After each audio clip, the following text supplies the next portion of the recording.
চারপাশে শুধু আগুন আর আগুন। বাইরে বেরোনোর কোনো রাস্তা নেই। সবাই পাগলের মতো এদিক ওদিক ছুটছে। এই আগুনের মধ্য থেকে বাচ্চাদের একটি বাসকে বাঁচিয়ে বের করে আনার চেষ্টা করছে কেভিন। সে কি এই কাজে সফল হতে পারবে? চলুন গল্পে যাওয়া যাক। এই সিনেমাটি 2018 সালের নভেম্বর মাসে শুরু হয়। আমরা দেখতে পাই কেভিন, যিনি এই গল্পের মূল চরিত্র, এবং তিনি একজন বাসের চালক। অন্য সবার মতো তার দিনটিও ছিল অসাধারণ। তিনি একটি স্কুল বাসের ড্রাইভার হিসেবে কাজ করতেন, যেখানে বেতন খুব কম ছিল। তার জন্য টিকে থাকা বেশ কঠিন ছিল। কেভিনের বাড়িতে তার মা এবং ছেলে আছে, যে কেভিনের কথা একদমই শোনে না। কেভিন তাকে স্কুলে যেতে বললেও সে কানে তোলে না। কেভিন বুঝতে পারে না ছেলে নিয়ে সে কি করবে। তার একটি কুকুরও আছে। সে জানতে পারে কুকুরটিও অসুস্থ। সে তাকে হাসপাতালে নিয়ে যায়। সে ভাবছিল বিপদ যখন আসে তখন সব দিক থেকেই আসে। মানুষ বাজেভাবে ফেসে যায়, তবুও সে সাহস হারাচ্ছিল না। পরের দিন সে আবার স্কুলে যায়, যেখানে সে বাচ্চাদের বাসে বসিয়ে স্কুল থেকে বেরিয়ে আসে। এটি ক্যালিফোর্নিয়ার প্যারাডাইস নামের একটি শহর, যেখানে আবহাওয়া সাধারণত শুকনো এবং গরম থাকে। আমরা পাহাড়ের উপর বিদ্যুতের খুঁটি দেখতে পাই। এখানে একটি বিদ্যুতের তারের মধ্যে শর্ট সার্কিট হয়, যার ফলে স্পার্কগুলো নিচে ঘাসের উপর পড়ে। যেহেতু অবস্থা একদম শুকনো ছিল এবং ঘাসও শুকনো ছিল, তাই সেই ঘাসে আগুন ধরে যায়। এই আগুন খুব দ্রুত জঙ্গলের দিকে যেতে, যেখানে প্যারাডাইস শহরটি অবস্থিত। যারা শহরের ভেতর ছিল তারা কেউ এই আসন্ন বিপদের কথা জানত না। কেভিন বাচ্চাদের স্কুলে নামিয়ে দেয়। এরপর তার কথা ছিল বাসটিকে গ্যারেজে নিয়ে যাওয়া, যাতে সে বাসটি ঠিক করতে পারে। ততক্ষণে জঙ্গলের আগুন অনেক ছড়িয়ে পড়েছে। কিছু পুলিশ অফিসার আগুন দেখে এবং দ্রুত ফায়ার ব্রিগেডকে খবর দেয়। ফায়ার ব্রিগেড ঘটনাস্থলে আসে, কিন্তু তারা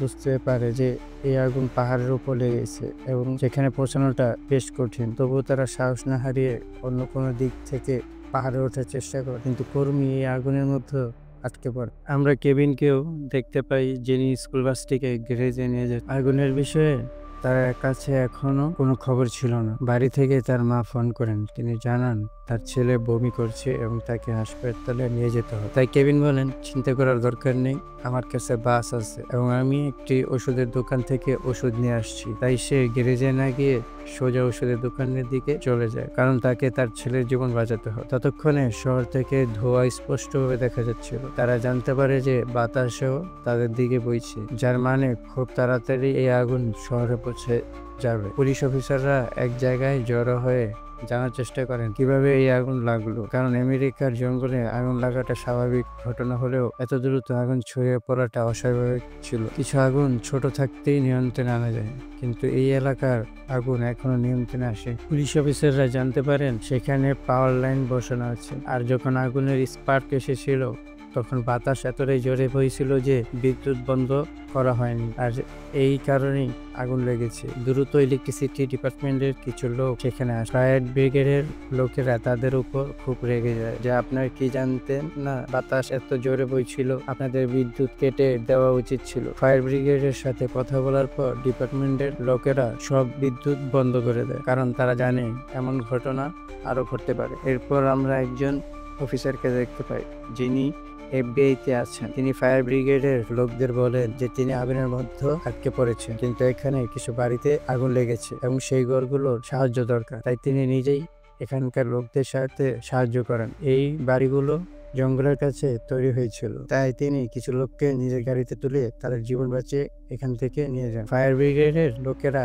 জানতে পারে যে এই আগুন অনেকক্ষণ ধরে জ্বলছে, ধোঁয়া অনেক দূর পর্যন্ত ছড়িয়ে পড়ছে। এই তার ভেতরে অত্যন্ত 5 কিলোমিটার এলাকা নিয়ে কেভিনের বসও তাকে ফোন করে। তিনি বলেন গ্যারেজে বাসটি মেরামত হয়ে থাকলে তুমি তাড়াতাড়ি বাসটি নিয়ে স্কুলে আসো, কারণ আজ বাচ্চাদের ছুটি তাড়াতাড়ি হবে। কিন্তু কেভিন তার বাসটি গ্যারেজের ভেতর নেই। সে ওষুধ নিয়ে বাড়ির দিকে যাচ্ছিল। ফায়ার ব্রিগেডের গাড়িগুলো এত দূর যেতে পারছিল না, তাই ছোট ছোট হেলিকপ্টার এবং প্লেন নিয়ে আসা হয়। সেই প্লেনগুলো জল ভরে জঙ্গলের উপর ফেলে, যাতে তারা আগুন নিয়ন্ত্রণে আনতে পারে। কিন্তু এত ভয়াবহ আগুন নিয়ন্ত্রণ করাটা খুব কঠিন ছিল। আগুন কেবল বাড়ছিল, তাই তারা আরো হেলিকপ্টার চায়, কারণ স্থলপথে আগুন নেভানো সম্ভব ছিল না। যখন এফবিআই অফিসার কিছু মানুষের জীবন বাঁচিয়ে জঙ্গল থেকে বেরোচ্ছিলেন, তখন আগুন তাকে চারপাশ থেকে ঘিরে ফেলে। তিনি বুঝতে পারেন তিনি আর এখান থেকে বের হতে পারবেন না। তাই তিনি সবাইকে একটি পুকুরের দিকে পাঠিয়ে দেন, যাতে সবাই সেখানে গিয়ে নিজেদের জীবন বাঁচাতে পারে। কেভিনও জানতে পারে যে জঙ্গলে অনেক আগুন লেগেছে এবং ফায়ার ব্রিগেডের গাড়িগুলো সেরিয়ে যাচ্ছে। তাই সে তার ছেলের সাথে কথা বলে এবং বলে, আমি খুব তাড়াতাড়ি তোমার কাছে পৌঁছাবো। আর যাই হোক না কেন, তুমি যেন বাড়ি থেকে বের হও না, কারণ চারদিকে শুধু ধোঁয়া ছিল। স্কুলের ভেতরে সব বাচ্চারা ছিল, তারা জানালা দিয়ে ধোঁয়া বের হতে দেখছিল। তারাও বুঝতে পারে যে কোথাও আগুন লেগেছে। এখানে মেরি নামের একজন শিক্ষিকাও ছিলেন। তিনি এসব বাচ্চাদের একসাথে জড়ো করে বসতে বলে। অনেক অভিভাবক তাদের বাচ্চাদের নিতে স্কুলে এসেছিলেন, কারণ তারাও ভয় পাচ্ছিলেন যে তাদের বাচ্চারা হয়তো হারিয়ে যেতে পারে। কিন্তু এখনো অনেক অভিভাবক ছিলেন যারা বাচ্চাদের কাছে পৌঁছাতে পারেননি। স্কুলে মোট 22 জন শিশু ছিল। কেভিনের স্ত্রীর কাছ থেকে ফোন আসে। সে জানতে পারে সে তার স্ত্রীর সাথে থাকে না। তার স্ত্রীও জানতে পারে যে তাদের ছেলের কিছু একটা হয়েছে। তাই সে কেভিনকে বলে, তোমাকে আমাদের ছেলের কাছে যেতে হবে না, আমি তোমার বাড়ি থেকে তাকে নিয়ে যাব। স্কুলের ভেতর থেকে একজন কর্মী সব চালকদের বলেন যে যে চালকের বাস খালি আছে সে তাড়াতাড়ি স্কুলে আসে এবং বাচ্চাদের সাথে করে নিয়ে যাও, কারণ এখনো স্কুলে 22 জন শিশু আছে, তাদের বাবা মা আমাদের কাছে পৌঁছাতে পারেনি। কিন্তু তার উত্তরে কোনো বাস চালক সাড়া দেয় না। কেবল কেভিনই স্কুলের দিকে আসছিলেন, তাই তিনি উত্তর দেন এবং বলেন, আমি খুব তাড়াতাড়ি স্কুলে পৌঁছাবো, আমি বাচ্চাদের উদ্ধার করে বাইরে নিয়ে যাব। তাই কেভিন দ্রুত তার বাস চালিয়ে সেই জায়গা থেকে স্কুলের দিকে যান। তাকে বাচ্চাদের উদ্ধার করে চিকো নামের একটা ফাঁকা জায়গায় নিয়ে যেতে হবে। কেভিন দ্রুত স্কুলে পৌঁছান। তিনি সব বাচ্চাদের তার বাসে তুলে নেন। শিক্ষিকা মেরি কেভিনকে বলেন সব বাচ্চাদের চিকোতে নিয়ে যেতে, যেখানে একটি ফাঁকা জায়গা আছে। কিন্তু কেভিন বলেন, আমি একা এই কাজ করতে পারবো না, আমার সাথে কাউকে যেতে হবে। তাই মেরি বলেন, ঠিক আছে, আমি তোমার সাথে যাব। তাই মেরিও বাচ্চাদের সাথে বাসে বসে পড়েন এবং তারা এখান থেকে বেরিয়ে যান। বাচ্চারাও আরাম করে তাদের আসনে বসেন। পুলিশ এবং ফায়ার ব্রিগেড আগুন নেভাতে ব্যস্ত ছিল। তারা আগুন বাড়তে দেখে খুব চিন্তিত ছিল। কেভিন যে বাসটি নিয়ে যাচ্ছিল সেটি একটি ট্রাফিক জ্যামে আটকে যায়। এটি ছিল একটি খুব লম্বা জ্যাম, কারণ সবাই এখান থেকে বের হওয়ার কথা ভাবছিল, যার কারণে সব গাড়ি হঠাৎ হাইওয়েতে চলে আসে এবং জ্যাম তৈরি হয়। এভাবে অপেক্ষা করতে করতে অন্ধকার হয়ে যায়। কেভিন বুঝতে পারে এখান থেকে বের হওয়ার কোনো রাস্তা নেই। তবুও সে কোনো মতে মেরিকে আসনে বসিয়ে বলে, আমি পথ পরিষ্কার করার চেষ্টা করছি, এবার তুমি ধীরে ধীরে বাসটিকে পেছনে নিয়ে এসো। তখন মেরিও তাই করেন। কেভিন সামনে থাকা গাড়িগুলোকে সরিয়ে নিতে শুরু করে এবং বাস বলে, আমার সাথে বাচ্চারাও আছে, তাই দয়া করে আমাদের যেতে দিন। কিছু লোক রাস্তা ছেড়ে দেয় অনেক চেষ্টার পর। কেভিনের বাস এখান থেকে বেরিয়ে যেতে শুরু করে, আর এভাবে কেভিন বাসটিকে সামনে এগিয়ে নিয়ে একটি জায়গায় পৌঁছায়। সব ঘর বাড়িতে আগুন লেগেছে। মেরিও বলেন, আমাদের এখানে থাকা উচিত না, আমাদের এই বাচ্চাদের সেই জায়গায় নিয়ে যেতে হবে যেখানে আমাদের যেতে বলা হয়েছিল। কেভিন এবার এখান থেকে এগিয়ে চলেন। বাসের চারপাশে আগুনের শিখা ছিল এবং ধোঁয়ার কারণে অন্ধকার হয়ে আসছিল। আগুনের তাপের কারণে সব বাচ্চারা ভয় পেয়ে গিয়েছিল, কিন্তু মেরি কোনো মতে এই বাচ্চাদের সামলানোর চেষ্টা করছিলেন। এখন যেখানে চিকো নামের ক্যাম্প সাইটটি ছিল সেখানে কিছু তাঁবু তৈরি করা হয়েছিল। সমস্ত আহত লোক সেখানে আসছিল। সব বাসকেও সেখানে আসতে বলা হয়েছিল, কিন্তু তখনও পর্যন্ত একটি বাস সেখানে আসেনি এবং সেটি ছিল কেভিনের বাস। এর কারণে বাসে থাকা সব বাচ্চাদের বাবা মা খুব চিন্তিত হয়ে ওঠেন। কেভিন যেখানে বাস চালাচ্ছিলেন সেখানে সামনে কিছুই দেখা যাচ্ছিল না, কিন্তু কেভিন শুধু আন্দাজ করে বাস চালাচ্ছিলেন। সব বাচ্চারা ঘামছিল এবং জলের জন্য চিৎকার করছিল, কিন্তু আশেপাশে জল পাওয়াটা খুব কঠিন ছিল। তাই কেভিন সেই জায়গায় বাস থামান যেখানে আগুন কিছুটা কম ছিল। মেরি বলেন তিনি নিয়ারবাই ঘরগুলোতে জল দেখতে যান। তাই তিনি একটি বাড়ির দিকে যান যেটি ফুয়েল স্টেশনের কাছে ছিল এবং সেখান থেকে জলের বোতল সংগ্রহ করতে শুরু করেন। কিন্তু তখনই ফুয়েল স্টেশনে একটি বিস্ফোরণ হয় এবং মেরি চিৎকার করে ওঠে। তবে কোনো মতে তিনি বাচ্চাদের জন্য জল জোগাড় করেন। তারপর বাচ্চাদের তৃষ্ণা মিটান। এখন আগুন আরো ছড়িয়ে পড়েছিল। কেভিন বাস নিয়ে এগিয়ে যাচ্ছিলেন। তিনি জানতেন না যে এই রাস্তা কোন দিকে যাবে, কারণ দূরে শুধু অন্ধকার ছিল এবং অন্ধকার ছাড়া কিছুই ছিল না। সব বাবা মা কেবিনের বসকে বোঝানোর চেষ্টা করেন যে আপনি চিন্তা করবেন না, বাসে যে বাচ্চাদের বসে আছে তাদের কেবিন নামের একজন ভালো ড্রাইভার চালাচ্ছে, আর মেরি নামের একজন শিক্ষিকাও বাচ্চাদের সাথে একই বাসে আছে। তাই এই দুজন বাচ্চাদের নিরাপদে এখানে নিয়ে আসবে, শুধু বিশ্বাস রাখুন। পুলিশ এবং অন্যদের তাদের কাজ করতে দিন। কেবিন যখন এগিয়ে যাচ্ছিলেন তখন তিনি কিছু লোককে দেখেন যারা দৌড়াচ্ছে। তারা কেবিনকে বলে, বাস নিয়ে আর সামনে যেও না, কারণ সামনে যাওয়ার কোনো রাস্তা নেই, তুমি হেঁটে দৌড়ানো শুরু করো। কিন্তু কেবিনের সাথে 22 জন শিশু আছে, তিনি সেই বাচ্চাদের ফেলে হেঁটে দৌড়াতে পারেন না। তাই তিনি মেরিকে বাসে বসতে বলেন। সে পথ দেখার চেষ্টা করে।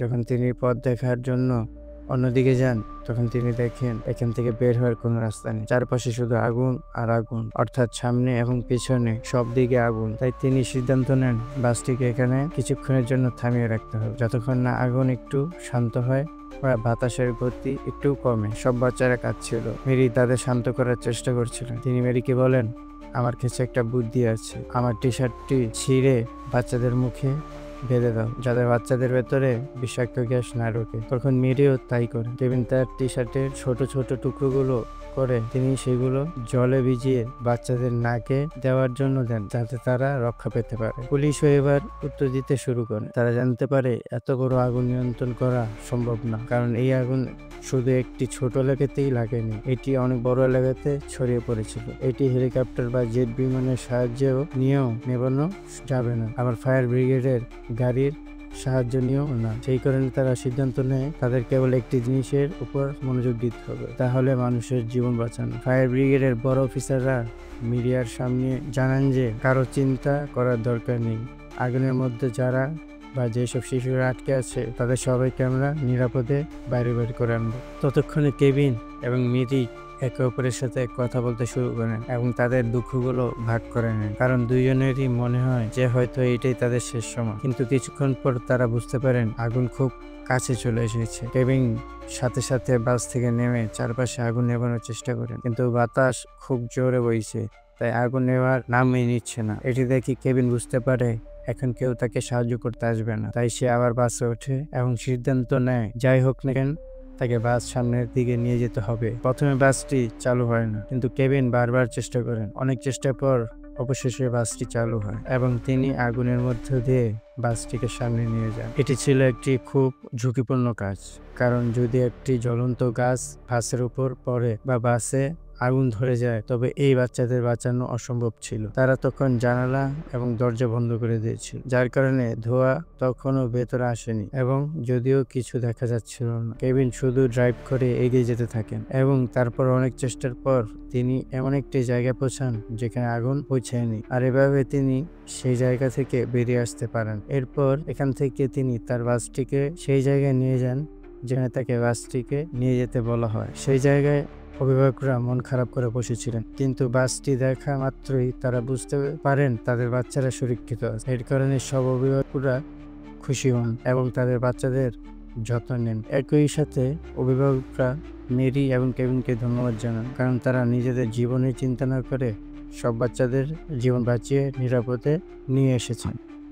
এবার কেভিনকে তার পরিবারকে খুঁজতে হবে। তিনি তার পরিবারকে খুঁজতে ক্যাম্পের ভেতরে যান, যেখানে তিনি তার মাকে দেখতে পান। মাকে দেখে তিনি খুব খুশি হন এবং জিজ্ঞাসা করেন, আমার ছেলে কোথায়? তার মা বলেন, তোমার স্ত্রী তোমার ছেলেকে সাথে করে নিয়ে গেছে। তবে এখন এই আগুন লাগার দুর্ঘটনার কয়েকদিন পরের সময় দেখানো হয়, যেখানে শেষ পর্যন্ত কোনো মতে আগুন নেভানো হয়েছে, কিন্তু আগুন নেভার পরেও আগুন তার চিহ্ন রেখে গেছে। কেভিন তার পুড়ে যাওয়া বাড়ির কাছে যান এবং সেখানে তার পরিবারের ছবিগুলো দেখতে শুরু করেন। তিনি দুঃখিত ছিলেন যে শুধু তার না, সবার বাড়িঘর পুরো ছাই হয়ে গেছে। তখন এখানে একটা গাড়ি আসে, যেদিকে কেভিন তাকাতে শুরু করেন। গাড়ির ভেতর থেকে তার স্ত্রী এবং ছেলে বেরিয়ে আসে, কেভিনের সাথে দেখা করেন এবং বাবা ছেলে দুজনেরই সুরক্ষিত ছিলেন। এর কারণে তারা খুব খুশি হন। কেভিনের স্ত্রীও তার ভুল বুঝতে পারেন এবং তারা আবার একসাথে থাকার সিদ্ধান্ত নেন, কারণ এত বড় দুর্ঘটনার কারণে তাদের অনেক সমস্যার সম্মুখীন হতে হয়েছিল, যার কারণে তারা পরিবারের গুরুত্ব বুঝতে পারেন এবং